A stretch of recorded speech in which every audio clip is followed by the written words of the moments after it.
네. 이렇게 하지 말고 90 이렇게 해야 될 것 같은데. 아, 그러네. 알겠습니다. 9, 네. x, 10.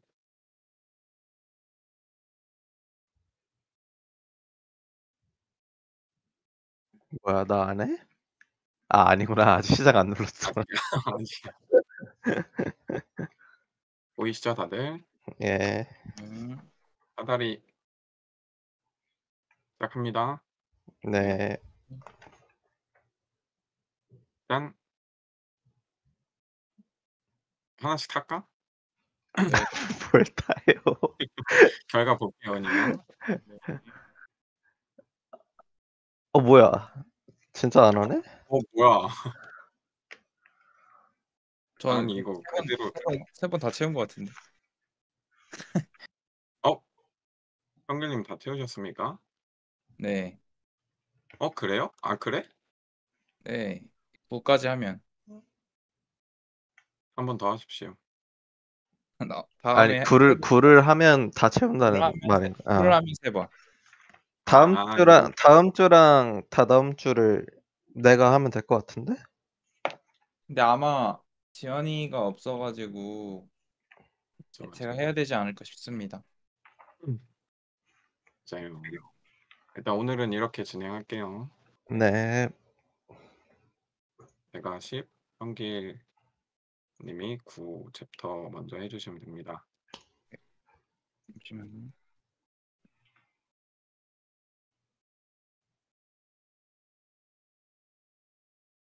어? 오케이.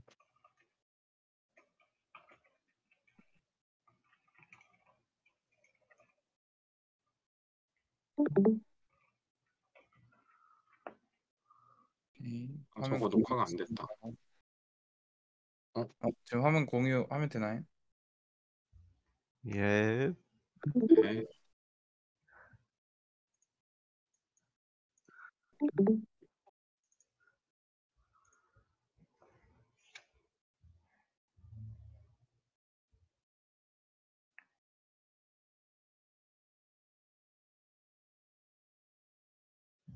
네, 시작해주세요.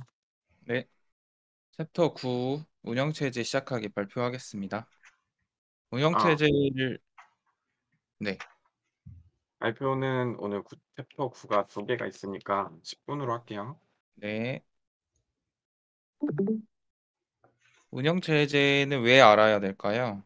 운영체제는 이제 프로그램 실행에 필요한 자원이라고 합니다.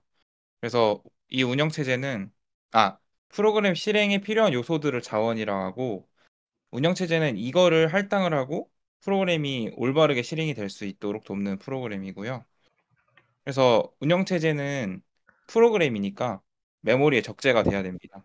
근데 이제 이 프로그램 운영체제 자체가 엄청 특별한 프로그램이기 때문에 컴퓨터가 부팅이 될 때 메모리 내에 커널 영역이라는 공간에 따로 적재가 돼서 실행이 된다고 합니다. 그리고 커널 영역 이외의 영역은 사용자 영역이라고 해서 저희가 이제 사용하는 프로그램들이 올라가겠죠. 운영체제는 이 메모리 주소가 겹치지 않도록 프로그램들을 적재를 하고 그다음에 실행되지 않는 프로그램들을 메모리에 삭제하면서 메모리 자원을 관리를 해줍니다. 그리고 하드웨어 운영 프로그램과 하드웨어 사이에서 필요한 자원을 할당하고 올바르게 실행되도록 관리를 해주는 역할을 하는데요. 그럼 왜 알아야 되느냐? 운영체제가 하드웨어를 조작하고 관리하는 기능을 제공하기 때문에 이제 원래는 저희가 운영체제가 없다면은 이 하드웨어 조작하고 관리하는 기능을 따로 작성을 해서 실행을 해야 되는 건데 그걸 작성할 필요가 없이 간편하게 개발이 가능하고 이제 하드웨어 프로그램을 더 깊이 이해하고 문제 해결의 실마리를 찾을 수 있게끔 해줍니다. 운영체제는 이제 현존하는 프로그램들 중에서 가장 규모가 큰 프로그램 중 하나인데요. 이게 그 자원에 접근하고 조작하는 기능을 기능과 그다음에 프로그램이 올바르고 안전하게 실행하는 기능이 운영체제의 핵심 서비스고 이 부분을 커널이라는 부분에 담당을 합니다. 근데 커널에 포함되지 않는 대표적인 서비스는 사용자 인터페이스고요. 사용자 인터페이스는 GUI와 그래픽을 기반으로 컴퓨터와 상호작용하는 인터페이스 GUI와 명령어를 기반으로 컴퓨터와 상호작용하는 CLI가 있습니다. 운영체제는 이제 사용자가 실행하는 응용 프로그램이 자원에 직접 접근을 하면은 이제 자원이 막 꼬이거나 어디로 가야 될 때를 잘못 가거나 이런 경우가 있겠죠. 그러면 이런 무질서하게 관리되는 걸 방지하기 위해서 자원을 보호하는 역할을 하는데요. 그래서 문지기 역할을 해줍니다. 예를 들어서 응용 프로그램 실행 과정에서 하드디스크에 접근을 해서 데이터를 저장을 하려면 운영체제에 도움을 요청을 한 다음에 운영체제는 커널 영역 내에 하드디스크에 데이터를 저장하려는 코드를 실행을 해줘요. 그러면은 그 코드가 이게 운영 프로그램의 작업을 대신 수행해 줌으로써 이제 하드디스크에 데이터가 저장이 되는 형식으로 구현이 된다고 합니다. 그리고 이런 역할은 이중 모드로서 구현이 되는데요. 이중 모드는 사용자 모드와 커널 모드, CPU가 명령어를 실행하는 모드를 두 가지로 이렇게 나눠서 두 가지로 구분하는 방식입니다. 사용자 모드는 운영체제 서비스를 제공받을 수 없는 실행 모드, 그다음에 즉 이거는 커널 영역의 코드를 실행할 수 없는 모드입니다. 그래서 기본적으로 사용자 모드로 실행이 되고 커널 모드는 커널 영역의 코드를 실행할 수 있는 모드인데 이게 여기 보시면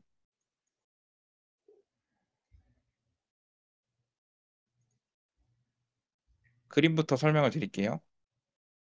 한 응용 프로그램이 하드디스크에 데이터에 저장하려고 있는 상황이 있다면 응용 프로그램은 응용 프로그램은 하드디스크에 접근하기 위해 커널 모드로 전환이 되어야 됩니다. 왜냐하면 운영체제 서비스를 제공받을 수 있는 모드로 가야 되기 때문이죠.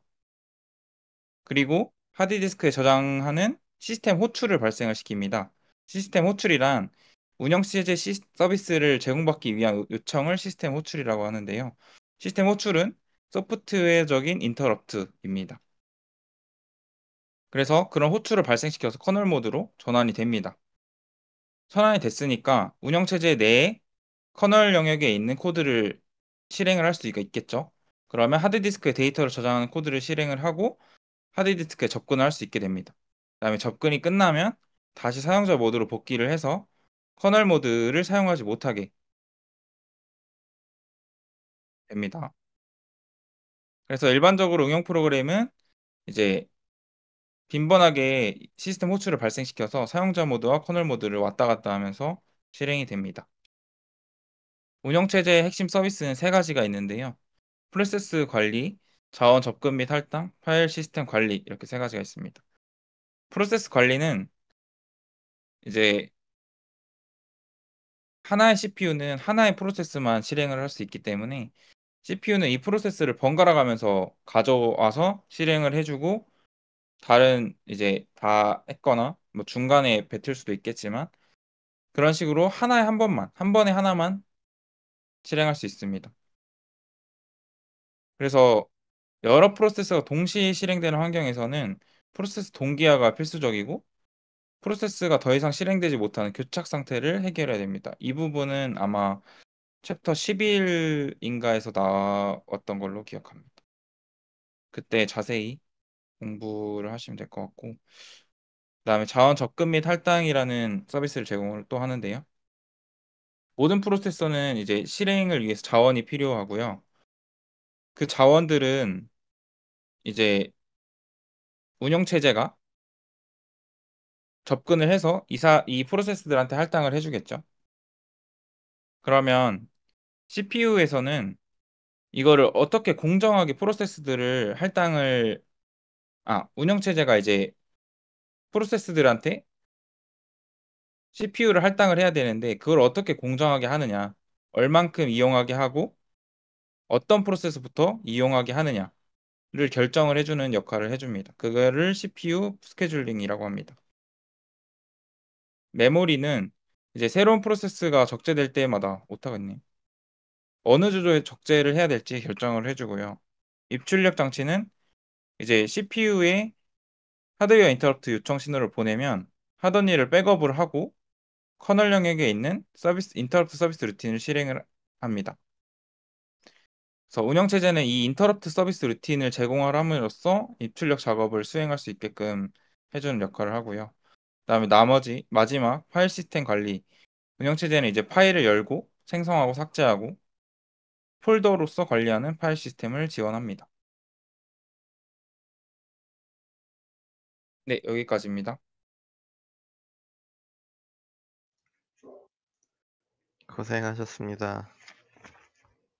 알겠습니다. 네. 그럼 저부터 한번 질문을 하도록 하겠습니다. 네.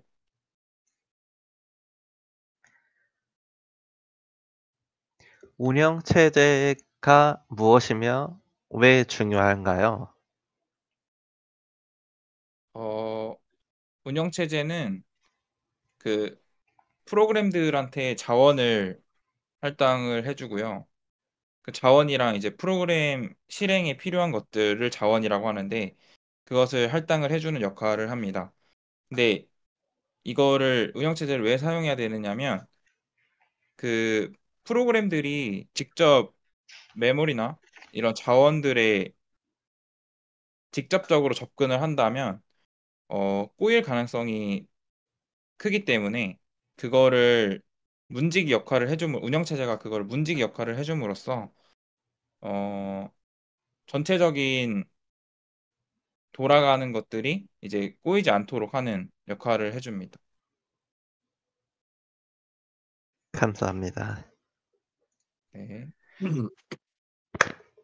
그러면은 방금 답변해 주신 내용 중에서 조금 더 이어서 질문을 드리면 방금 이제 운영체제가 뭐 문지기 역할을 해준다고 하셨는데 조금 더 구체적으로 어떤 방식으로 그렇게 자원을 보호하고 문지기 역할을 하는지에 대해서 설명해 주시겠어요?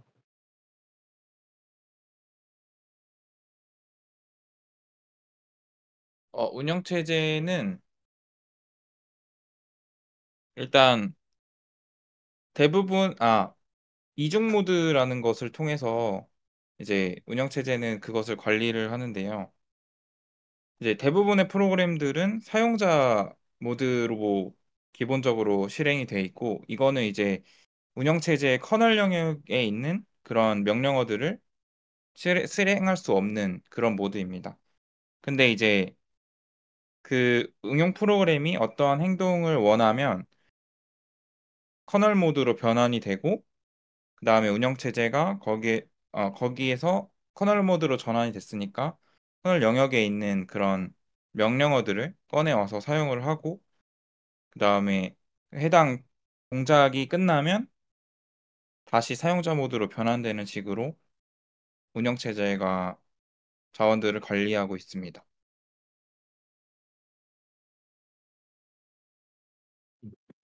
이게 네, 잘 맞을까요? 들었습니다. 이게 아, 맞나요? 근데 네, 이거 물어본 거 아,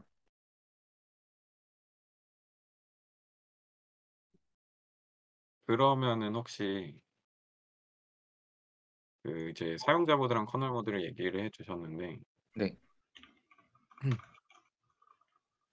지금 CPU가 커널 모드로 작동을 하고 있는지 사용자 모드로 작동하고 있는지를 어떻게 판단하는지도 혹시 아시나요? 어,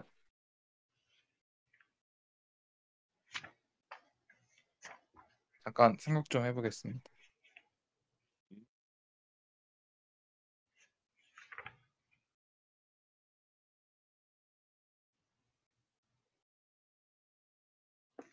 잘 모르겠습니다. 그 프로, 프로세스의 그 PID, PCB에서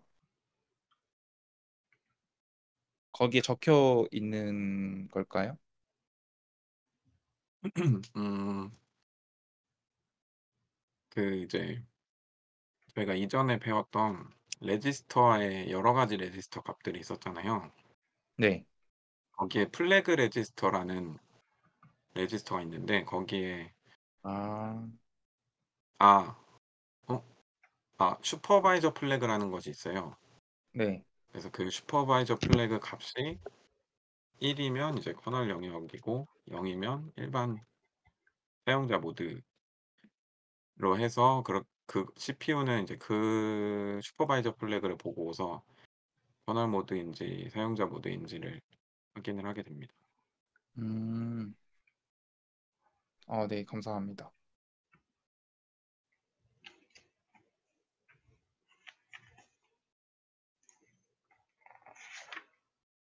그러니까 CPU가 사용자 모드와 커널 모드로 전환이 가능한데 그 전환하는 포인트가 슈퍼바이저 플래그를 통해서 얘가 1이면 뭐고 0이면 뭐고 이런 식으로 전환이 가능하다는 거죠?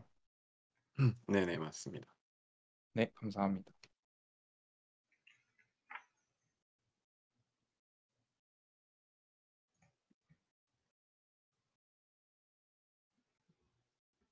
질문 더 없으시면 챕터 9 운영체제 시작하기 발표 여기서 마치겠습니다. 더 야, 있습니다. 네. 어우, 많이 준비하셨네요. 준비를 많이 했다기보다 전체적으로 질문을 해주면 좋으니까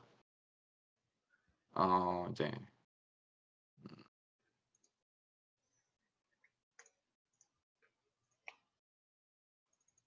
운영체제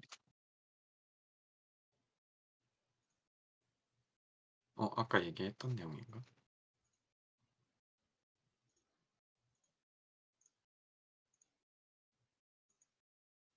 아까 얘기했던 운영체제의 네. 핵심 서비스 세 가지를 말씀해 주시겠어요? 어, 아까 설명했나요, 이거? 안 했습니다. 네. 일단 자원을 관리를 해주고요. 네. 그다음에 프로세스도 관리를 해줍니다. 네. 그다음에 파일의 이걸 파일 시스템 관리도 해줍니다. 네. 감사합니다. 이번 장은 약간 날먹입니다. 발단 부분인 것 같아가지고. 제가 챕터 1도 제가 했습니다, 사실. 날먹을 2개를 했습니다. 아, 컴퓨터 구조 시작하기. 네. 일단 챕터 9 발표 고생하셨습니다. 네, 여기서 마치겠습니다. 네, 좋습니다. 저는 잠시 숨 좀 고르고 네. 프로젝트 발표 시작할게요.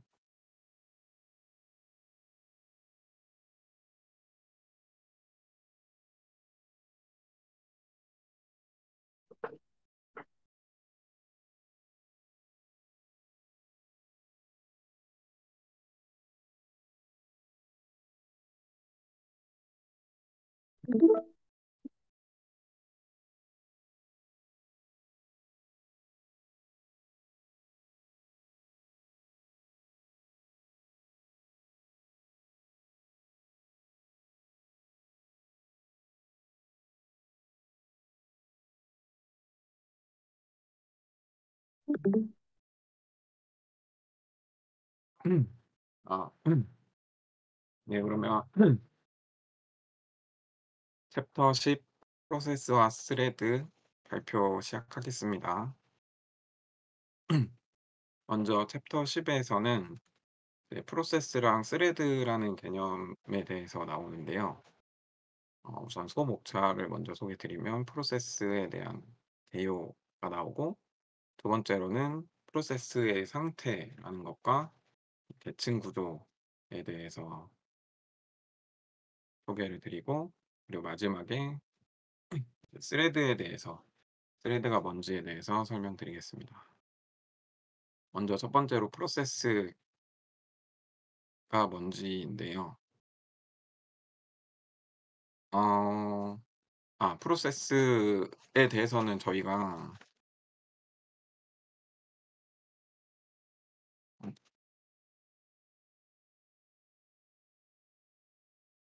우선 프로세스가 뭔지 간략하게 한 줄로 설명을 해 보면, 프로세스는 실행 중인 프로그램이라고 할 수가 있습니다. 그래서 컴퓨터는 여러 가지 프로그램을 실행을 할 수가 있는데, 그런 프로그램들 각각 하나하나가 다 프로세스 단위로 실행이 된다라고 설명할 수 있습니다. 그래서 이러한 프로세스에는 또 종류가 있는데요. 이렇게 포그라운드 프로세스와 백그라운드 프로세스, 이렇게 두 가지로 크게 나뉠 수가 있습니다. 포그라운드 프로세스는 어 용어의 뜻과 비슷하게 사용자가 보이는 곳에서 실행이 되는 프로세스들을 포그라운드 프로세스라고 하고요. 백그라운드는 이제 보이지 않는 화면 뒤에서 실행이 되는 프로세스를 백그라운드 프로세스라고 합니다.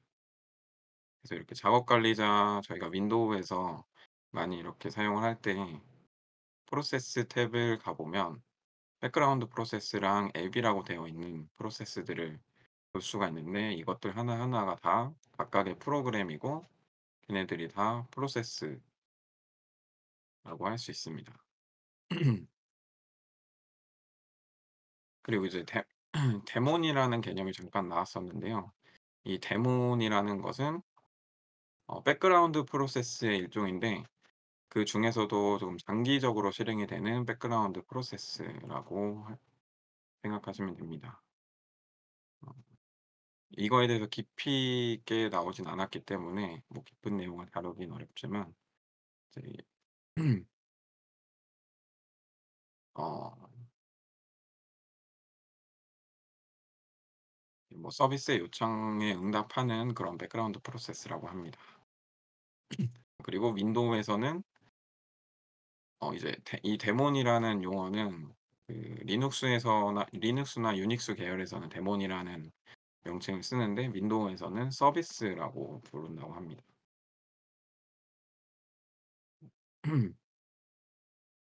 네, 그리고 이제 프로세스 제어 블록인데요. 이 프로세스 제어 블록, 영어로는 이제 프로세스 컨트롤 블록해서 PCB라고 많이 줄여서 이제 부르는 건데요. 어 이 각각의 이제 프로세스들이 생성이 돼서 CPU가 실행을 할 때, 이 프로세스들이 사실 원칙적으로는 CPU 하나당 프로세스 하나씩 실행을 할 수가 있는데, 그러면은 컴퓨터가 프로그램 하나밖에 실행을 할 수밖에 없기 때문에 이제 프로세스들이 각각 일정 시간 동안 나눠서 CPU는 실행을 하게 됩니다.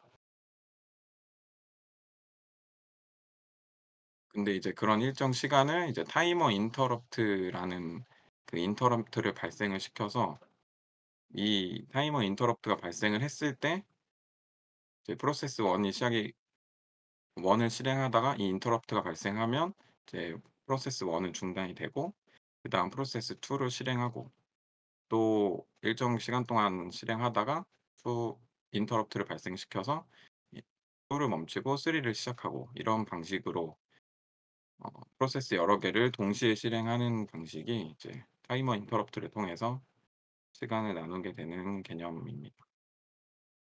그리고 이제 PCB라는 것은 이렇게 여러 개의 프로세스들을 CPU가 실행을 시켜야 되는데, 이 각각의 프로세스마다 이 프로세스가 이제 프로그램이잖아요. 이 프로그램에 대한 관련된 정보들을 저장하는 자료 구조라고 생각하시면 됩니다. 이 PCB는 메모리 내에 생성이 되고, 또 메모리 내에서도 커널 영역에 생성이 됩니다. 그리고 이 PCB는 프로세스가 만들어질 때 생성이 되고, 이 프로그램이 다 실행이 돼서 종료가 되면 이제 그때 PCB도 같이 제거된다고 할 수 있습니다. 그리고 이 PCB에는 이 PCB에 저장이 되는 대표적인 정보들을 보시면 일단은 각각의 프로세스들을 식별을 할 수 있는 프로세스 아이디, 이걸 줄여서 PID라고 하는 값들이 PCB에 저장이 되고요.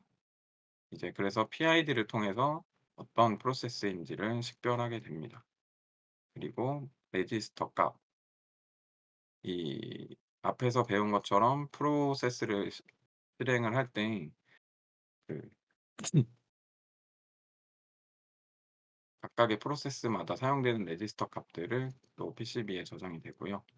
그리고 또 뭐 프로세스 상태도 있고, CPU 스케줄링 정보, 메모리 관리 정보, 사용한 파일의 사용한 파일이랑 입출력 장치 목록, 이러한 정보들이 저장이 된다고 하는데요. 이러한 정보들은 다 이제 그 해당 프로세스를 실행하기 위해서 필요한 관련 정보들이라고 보시면 됩니다. 다음으로 이제 중요한 것이 영어로는 컨텍스트 스위칭이라고 하는 문맥 교환이라는 것인데요. 위에서 설명드린 것처럼 프로세스를 여러 개를 동시에 실행을 하다 보니까, 예를 들어서 프로세스 A가 실행이 되다가 이제 아까 타이머 인터럽트가 발생을 해서 B가 실행이 돼야 될 때, 이렇게 프로세스가 교환이 되면서 실행이 되는 것을 이제 문맥 교환이라고 하는 건데요. 이 문맥 교환을 할 때는 CPU가 어떤 프로세스에 대한 PCB를 참고해서 실행을 해야 되는지 그거를 메모리에 저장을 해 놔야 되기 때문에, 이렇게 컨텍스트를 각각의 프로세스를 실행할 때마다 이렇게 문맥 교환이 일어나게 됩니다. 그러한 것을 이제 컨텍스트 스위칭이라고 하고, 그래서 이 앞에 문맥, 이 컨텍스트라고 불리는 것이 프로세스 수행을 하기 위해서 기억해야 할 정보라고 할 수 있습니다.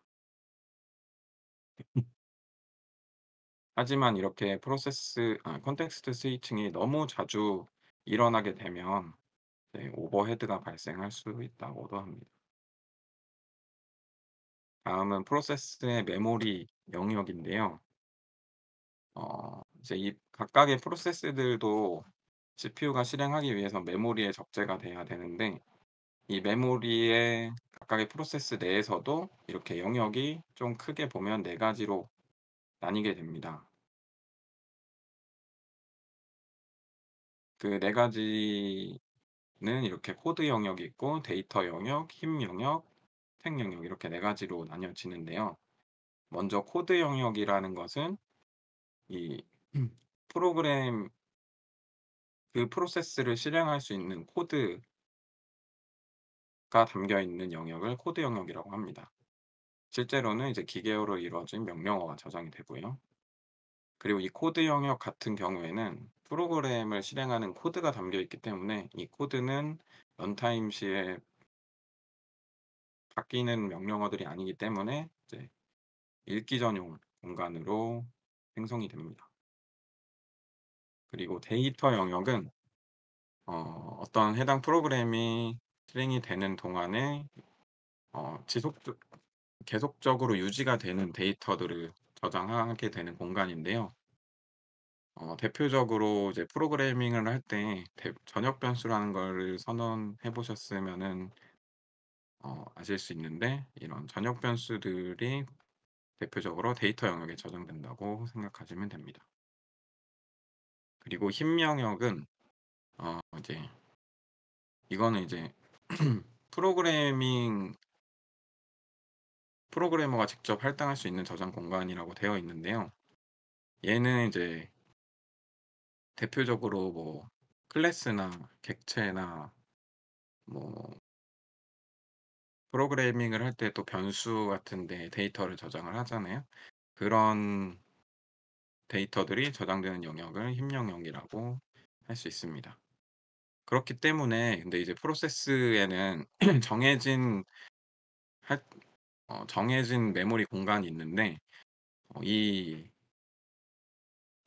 한정된 공간에 계속 데이터를 저장을 하고 만약에 다시 반환을 하지 않을 경우에는 메모리가 계속 낭비가 되고 이게 나중에는 넘쳐서 메모리 누수 현상이 발생하게 되면 오버헤드가 발생하거나 그렇기 때문에 이렇게 할당을 했을 때는 반환을 해 주는 것도 중요하다고 할 수 있습니다. 그리고 마지막으로 스택 영역에는 이제 일시적으로 저장되는 공간, 일시적인 데이터가 저장되는 공간인데요. 대표적으로는 이제 함수 내부에 있는 매개 변수나 지역 변수들, 이러한 변수들의 데이터가 스택 영역에 저장이 됩니다. 그리고 이제 아까 코드 영역과 데이터 영역이 이제 이 얘는 특히 읽기 전용 공간이라고 했는데요. 코드 영역과 데이터 영역 같은 경우에는 정적 할당 영역이라고 해서 그 크기가 변하지 않는 영역입니다. 그리고 반대로 힘 영역과 스택 영역은 크기가 가변적인 영역인데요. 이를 동적 할당 영역이라고 하고요. 그리고 이제 이 사진에서 보시는 것처럼 코드 영역과 데이터 영역은 이렇게 고정이 되어 있고 스택 영역과 힘 영역은 가변적인 공간을 할당해서 사용을 하기 때문에 이렇게 어 뭐 이렇게 설명이 나와 있는 것처럼 힘 영역은 낮은 주소에서 높은 주소로 할당이 되고 스택은 높은 주소에서 낮은 주소로 할당이 되면서 서로 겹치지 않게 이러한 구조를 갖고 있습니다. 다음은 프로세스 상태와 계층 구조입니다. 먼저 프로세스 상태인데요. 이 프로세스들을 CPU가 실행을 할 때 여러 개의 프로세스를 하나의 CPU가 실행을 하기 때문에 이러한 상태를 가지면서 실행을 하게 되는데요. 이렇게 크게 보면 5가지로 구분이 되어 있습니다. 이렇게 생성, 준비, 실행, 대기, 종료 상태로 이렇게 5개의 상태로 크게 일반적으로 이렇게 분류해서 상태를 갖게 되는데요. 먼저 처음에 프로세스가 생성이 됐을 때, 즉 이제 막 메모리에 적재가 돼서 PCB를 할당받은 상태에서가 이제 생성 상태라고 보시면 됩니다. 그리고 이 생성이 다 완료가 되면 이제 준비 상태로 바뀌게 되고요. 그래서 준비 상태가 되어서 CPU의 할당을 받기 위해서 기다리고 있는 상태라고 보시면 됩니다. 그리고 실행 상태는 이제 본인의 차례가 되어서 CPU를 할당받아서 이제 실행이 되고 있는 상태를 실행 상태, 영어로는 러닝 상태라 하고요. 그래서 이렇게 준비 상태와 실행 상태를 이렇게 왔다 갔다 하면서 계속 CPU가 프로세스들을 실행을 하고 멈추고 실행하고 멈추고 하는 방식으로 진행이 됩니다. 그리고 이러한 음 준비 상태에서 실행 상태로 바뀌는 거를 디스패치라고 하고 또 실행 상태에서 다 실행이 끝나고 준비 상태로 되돌아갈 때 타이머 인터럽트를 발생시켜서 준비 상태로 가게 됩니다. 그리고 이제 대기 상태는 그 어떤 프로세스가 입출력 장치나 또 어떠한 이벤트가 발생을 했을 때 그 작업이 끝나기를 기다리는 상태를 대기 상태라고 합니다. 그래서 그러한 입출력 작업이나 그러한 이벤트가 완료가 되었을 때는 완료가 되면 다시 준비 상태로 돌아가서 이제 CPU의 할당을 다시 기다리는 상태가 됩니다. 그리고 마지막으로 종료 상태는 프로세스가 완전히 다 실행이 되고 종료된 상태를 말하고 이때 메모리랑 PCB가 모두 반환이 돼서 정리가 됩니다. 그리고 프로세스 계층 구조인데요. 이렇게 프로세스는 어 상당히 컴퓨터를 실행하다 보면 프로세스가 굉장히 많아지는데 이러한 프로스 이러한 많은 프로세스들을 어 대부분의 컴퓨터에서는 계층 형태로 계층 구조로 관리를 하게 됩니다. 어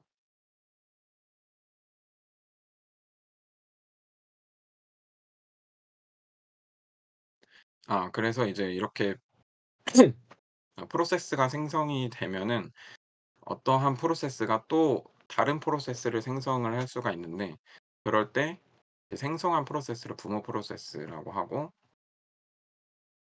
그 생성을 당한 프로세스를 자식 프로세스라고 부르면서 이것을 계층적인 구조라고 할 수 있습니다.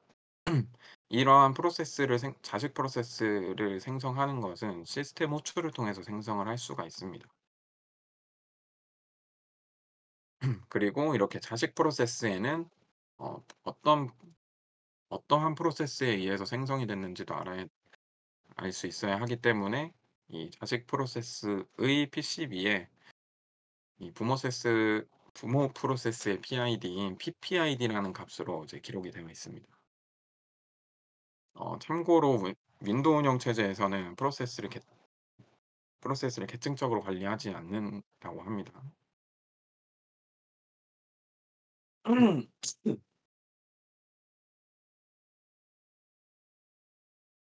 그리고 다음은 프로세스 생성 기법인데요. 그렇다면 이제 프로세스를 어떻게 생성을 하느냐를 알아보면, 이제 위에서 이제 시스템 호출을 통해서 프로세스를 생성한다고 했는데, 그 시스템 호출하는 명령어를 이렇게 두 개의 명령어로 프로세스를 새롭게 생성을 할 수가 있는데요. 이제 부모 프로세스가 먼저 fork라는 명령어를 통해서 그리고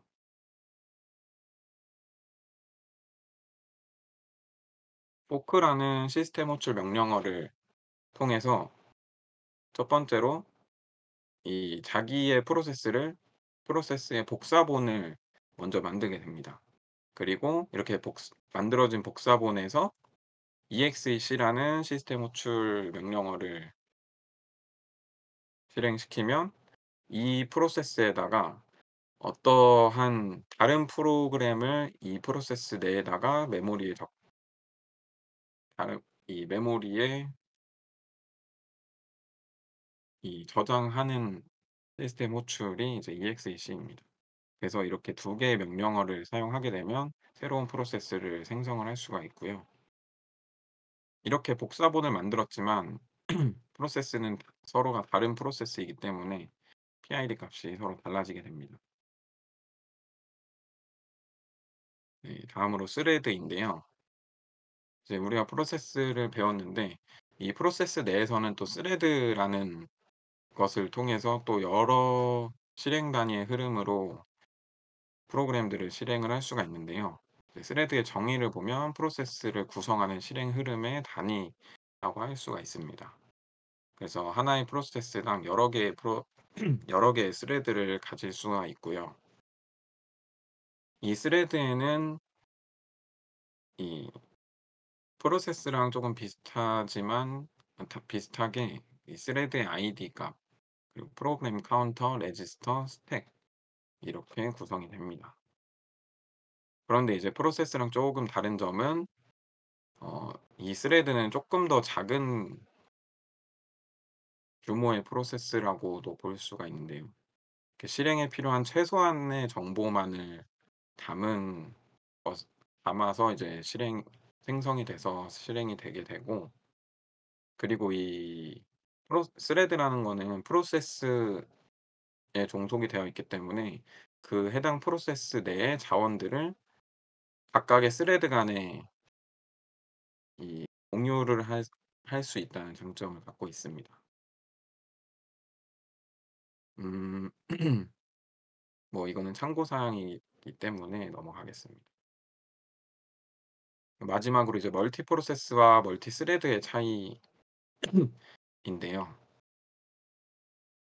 프로세스는 아까 설명드렸던 것처럼 각각의 독립적인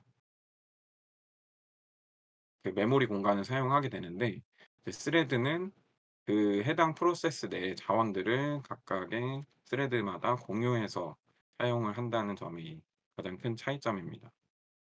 그래서 멀티스레드는 멀티 프로세스보다 메모리를 조금 더 효율적으로 사용할 수가 있게 되고, 또 스레드 간의 통신에 유리하다고 할 수 있습니다.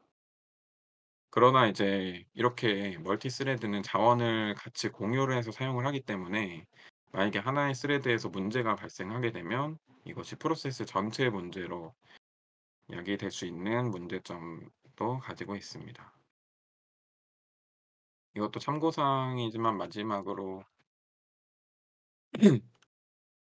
설명을 하면 이렇게 멀티스레드만이 꼭 이제 자원을 공유할 수 있는 것은 아니고 프로세스 간에도 자원을 공유할 수 있는 방법이 있는데 이거를 줄여서 약자로 IPC라고 하고요.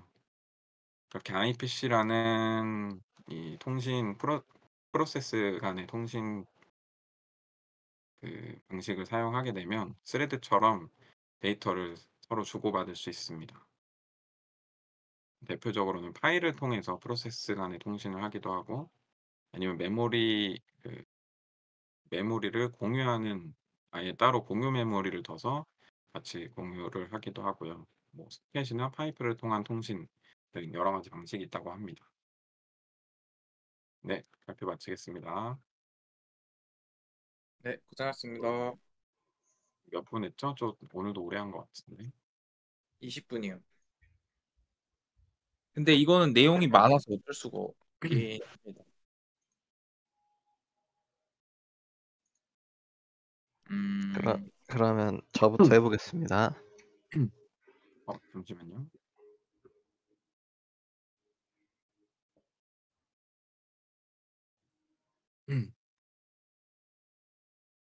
네, 해주세요. 네, 메모리 영역에 이제 사용자 영역이 있는데 사용자 영역을 설명해 주시고 그 중에서도 동적 할당 영역에 대해서는 좀 디테일하게 설명해 주세요. 아, 네. 어,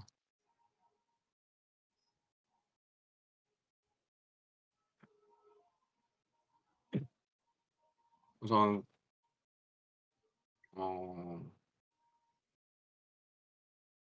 사용자 영역에는 크게 이제 네 가지의 영역이 있는데요. 먼저 첫 번째로 코드 영역, 그리고 두 번째 데이터 영역, 그리고 힘 영역, 스택 영역 이렇게 크게 네 가지로 영역이 구분이 되고요. 거기서 동적 할당이 되는 영역은 힘 영역과 스택 영역입니다. 이 힘 영역에는 어,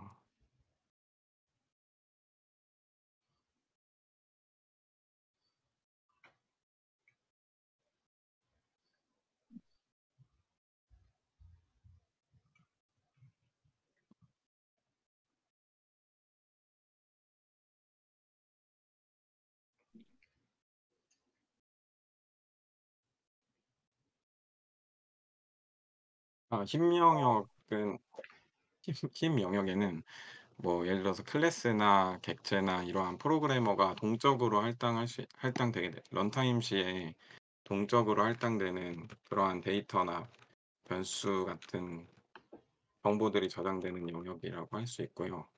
그리고 스택 영역은 그 이제 아주 잠깐 프로그램이 실행이 될 때 아주 잠깐 저장이 되는 일시적인 데이터들이 저장이 되게 되는데 대표적으로는 이제 함수가 호출이 됐을 때 그 함수의 매개 변수나 그 함수 내부에 있는 그 지역 변수들이 있습니다.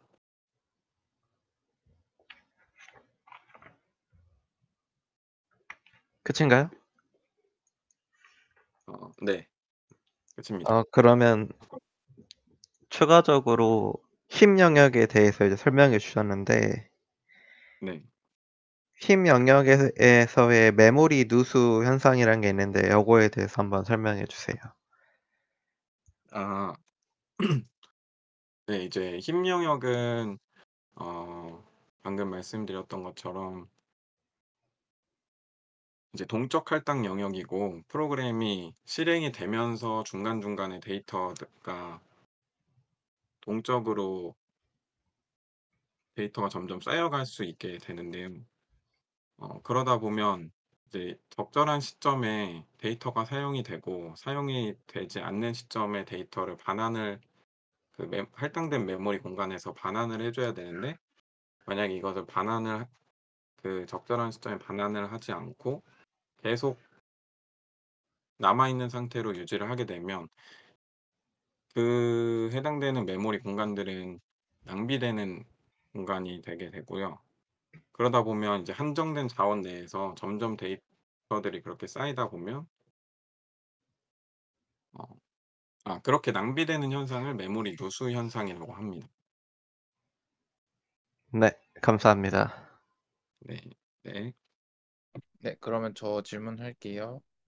네. 멀티프로세서랑 멀티스레드의 다른 점이 뭘까요? 음. 네.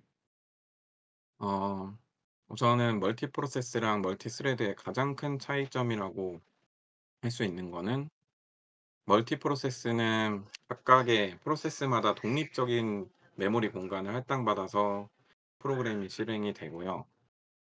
반면에 멀티스레드는 어떤 하나의 프로세스 내에서 종속돼서 스레드가 생성이 되는 것이기 때문에 해당 프로세스 내에 있는 공유 자원들을 스레드 간에 공유해서 사용할 수 있다는 차이점이 있습니다.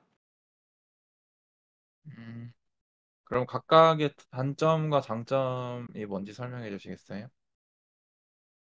네.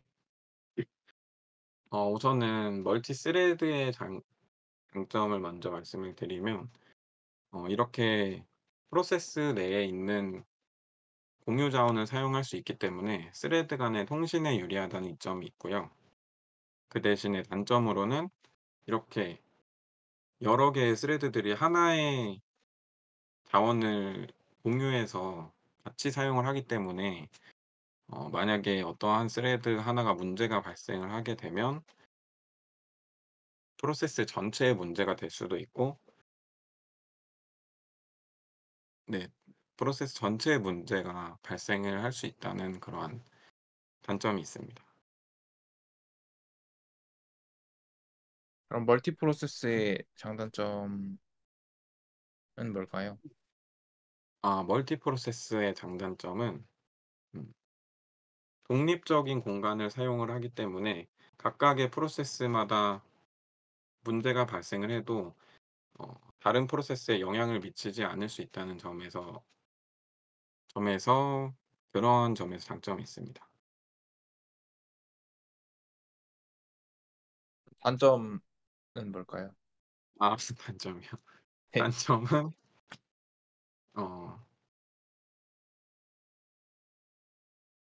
어 단점은 이제 그렇게 공유 자원을 사용하지 않기 때문에 각각의 프로세스 간에 서로 이제 통신하기에 좀 어렵다는 그러한 단점이 있습니다. 네, 알겠습니다. 네.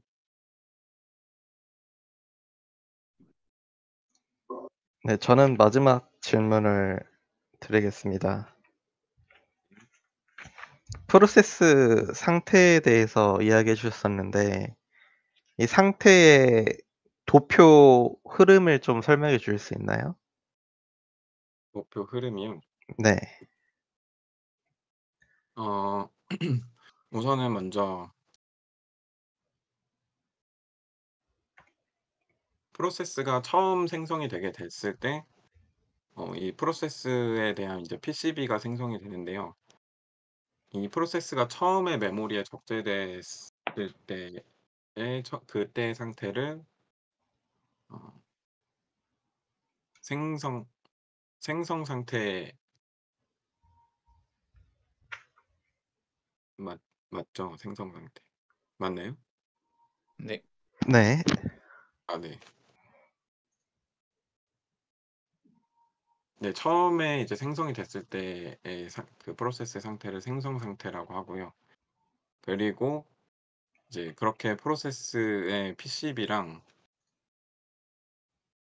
프로그램이 메모리에 다 적재가 되어서 바로 CPU가 실행할 수 있게 되는 상태를 이제 준비 상태라고 합니다. 그리고 이제 준비 상태에서 CPU의 할당을 계속 기다리고 있다가 본인의 차례가 됐을 때 이제 CPU가 이제 실행을 시작하게 되면 이제 그 해당 프로세스는 실행 상태가 되고요. 그러고 실행 상태에서 이제 본인의 일정 시간 동안 실행을 하다가 이제 타이머 인터럽트가 발생을 해서 본인의 차례가 끝나면 다시 준비 상태로 돌아가게 됩니다. 그래서 이런 식으로 각각의 프로세스들은 준비 상태랑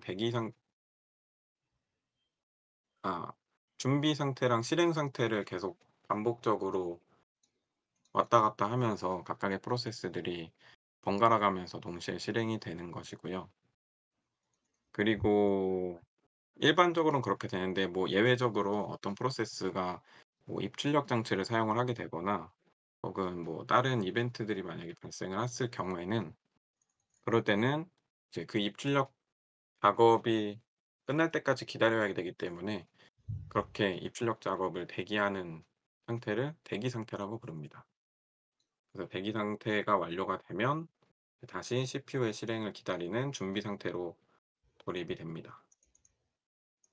그러고 이제 마지막으로 프로세스가 그 해당 프로그램이 다 실행이 되고 종료가 되었을 때는 이제 메모리에서 PCB랑 그 관련 메모리에 할당된 데이터들이 다 제거가 되면서 이제 종료 상태가 됩니다.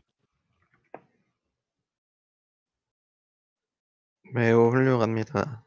혹시 준비 상태에서 실행 상태로 바뀌는 거를 뭐라고 부르는지 아시나요? 아 네. 준비 상태에서 실행 상태로 바뀌는 것을 디스패치라고 부릅니다. 감사합니다. 감사합니다.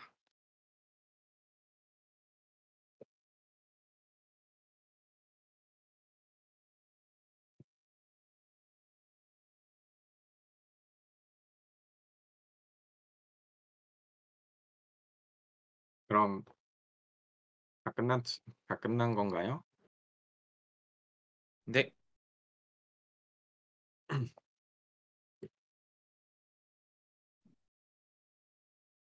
네 그럼 오늘 발표 여기서 마치겠습니다. 네, 고생 고생하셨습니다. 많으셨습니다. 다음 주는 3 개인 거죠? 11, 12, 13. 네. 네 다음 주는 3개 11, 12, 13 으로 하는 게 괜찮겠어요? 뭐 다른 의견 있나요? 아니 뭐 딱히 없습니다. 다음 주에 13까지 하고 마지막 주에 14, 15 이렇게 2개 하면은 괜찮을 것 같은데. 다음 주는 좀 시간이 늘어야 될 것 같긴 해요. 5 다음 분씩 주에 안 될 것 같은 느낌? 발표 시간. 예. 근데 뭐 그때 유동적으로 하면 되니까. 뭐 저도 어차피 오늘 20분 했는데. 그러니까 좀 의식을 하면은 조금씩 어차피 줄어드니까 그 정도만 해도. 음. 궁금한 게 있는데 이제 다 하면 이제 뭐 하실 건가요? 15까지 다 끝나면요. 예. 안 그 그래도 한 가지 좀 생각하고 있는 게 있는데 15까지 끝나고 그게 추석 시작주잖아요. 네. 그때 아, 끝나고 그다음 주에 형길 뭐 얘기할 거 있나요? 그럼 저희 27일 날 하는 걸로 확정인가요? 모임이요? 27일. 네. 이거는 근데 마지막 주차. 예은님 오면은 얘기할까요? 20 다음 주에? 네, 다음 주에 얘기해 보죠. 네. 그럼 다음 주에 얘기하는 거. 그래서 27일이 되거나 다음 주 수요일이나 목요일이 되거나 뭐 해서 어쨌든 마지막 주차가 끝나고 어 일단 뭐 DB나 네트워크나 둘 중 하나 선택해서 할 예정이긴 한데 바로 시작하기 전에 한 주 정도는 우리가 이 책을 지금 각각 그 매주 발표자한테 질의응답을 하긴 했는데 그 한 주 마지막 주차는 전체 범위로 해서 질의응답 받는 걸로 하는 것도 괜찮을 것 같은데 어때요? 빡세긴 하겠네요. 그래도 뭐 초반부 시간이 좀 기억이 잃어가 가지고. 그쵸, 그쵸. 모르는 거 뭐 알려주면서 하면 되니까. 세긴 한데 우리가 이거 스터디를 하는 또 가장 큰 목적 중 하나가 면접이니까. 면접 질문이니까 그러면 범위를 살짝 줄일까요? 사실 앞부분은 면접에 좀 안 나오는 부분이잖아요, 어떻게 보면은. 운영 체제만 네. 뭐 그것도 괜찮겠네요. 그것도 괜찮습니다. 아니 근데 네트워크 관련 책이 없네. 네트워크 네트워크 하고 싶은 거예요? 현길이는? 네트워크만 딱 나와가지고 강의하는, 그러니까 이런 식으로 지금 운영체제랑 컴퓨터 구조 이렇게 딱 있는 책이 없네. 다 묶여져 있는 책밖에 없다.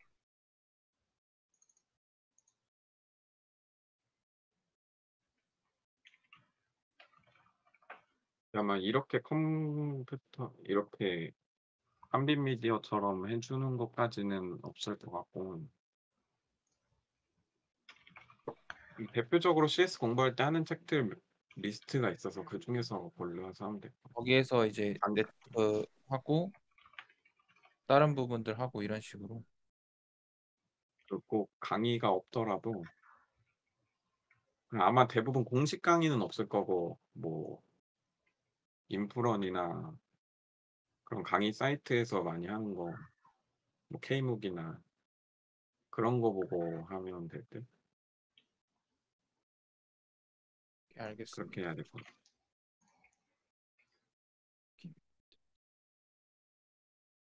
있긴 한빛 미디어 사이트 들어가니까 있긴 있는 것 같긴 한데 676쪽? 아, 근데 비슷하구나.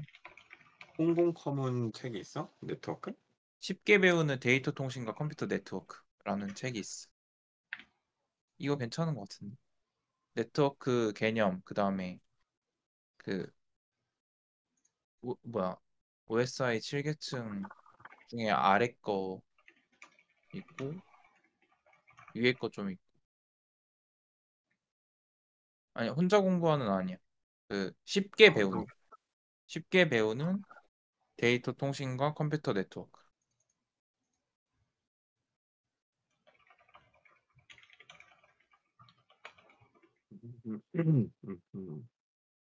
음, 이거 괜찮은 것 같아. 내용 목차는 괜찮은 것 같은데. 보안 쪽이 완전 조금 들어있고 나머지는 진짜 다 네트워크.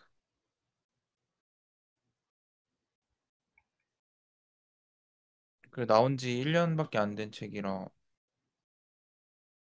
잘 써놨을 거 같고.